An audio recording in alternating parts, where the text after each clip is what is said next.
Huwa importanti li nagħtu ġieħ lix-xogħol li sar minn dawk ta' qabilna u l-aħjar mod li nagħmlu dan huwa billi inkomplu l-ħidma ta' restawr f'diversi opri li għandna madwar pajjiżna.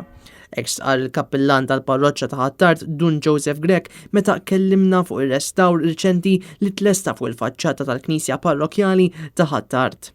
Dun Joseph Grek qal li dan ir-restawr ifisser ħafna kemm għan-nies ta' Ħattart kif ukoll għall-ġenerazzjonijiet li ġejjin. Ir-restawr huwa nara ħina mhux biss qed tirrestawra l-ġebla, imma qed tirrispetta il-min bena hawnhekk il-min ħadem li ma ħademx għalih, ħadem għal ġenerazzjonijiet futuri li huma aħna.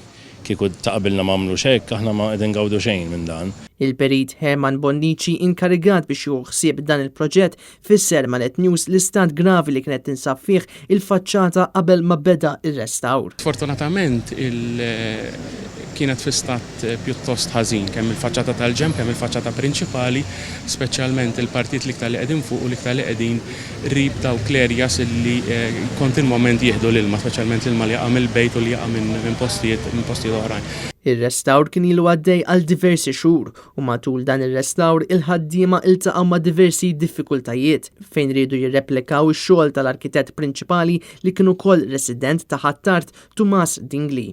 Ir-restawr fuq il-faċċata tal-Knisja ġiswa madwar 61,000 euro u frott tal-għajnuna mill-fondi Ewropej għal-restawr tal-wirt kulturali Malti.